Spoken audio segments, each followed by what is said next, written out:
This is Matrix Lord 212, and we have some massive Star Trek 3 possible villains for the next movie, the sequel to Star Trek Into Darkness. Word is coming from Blaster today, and they say Lindoff teases Star Trek 3 villains and potential crossover with the original timeline. Okay, J.J. Abrams boldly created an alternate timeline in 2009 Star Trek. Fans were left with tons of questions, but many of us had one in particular: would there be any crossovers with the Prime timeline?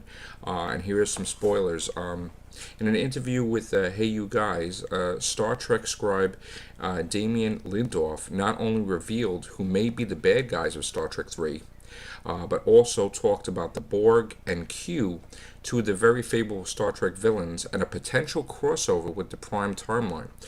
First off, Lindelof teased us the identity of the villains in the next Star Trek outing, which should be released in 2016 to coordinate with the Star Trek's 50th anniversary. You can never see enough Klingons, and I think in this film we've given the audience a little taste. There is also a promise that there's a larger conflict on the horizon, and that would be fun to see. Is it that Abrams and writers, is this what Abrams has cooking for us? A war between the Federation and the Klingon Empire? Been there, done that, don't you think? Well, still, Klingons are always cool. And they were looking pretty badass and Into Darkness. Even Khann, Benedict Cumberbatch, beat them up. Now, here's a word on Khann. They asked, what about Khann? Will we see him again? And then to answer that question, the answer is not if he actually survives in this movie, but he says it basically would be incredibly stupid not to use Khann again, only because Benedict Cumberbatch was a great actor playing the role, and they were very happy with him, although the script was a little bit, this is what I'm saying, for Into Darkness. But anyway, so that's a resounding yes. Khann probably will be back.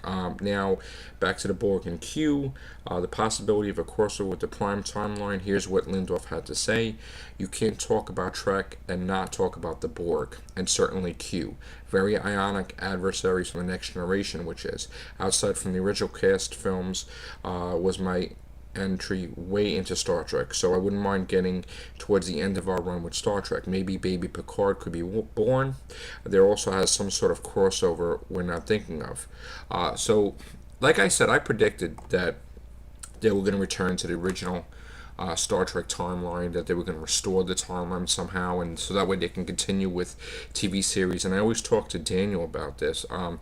But from what I understand, from what I'm reading, not only will the Prime universe be restored, but it looks like there's going to be a war beyond realities, which would be pretty interesting. Maybe a mirror universe.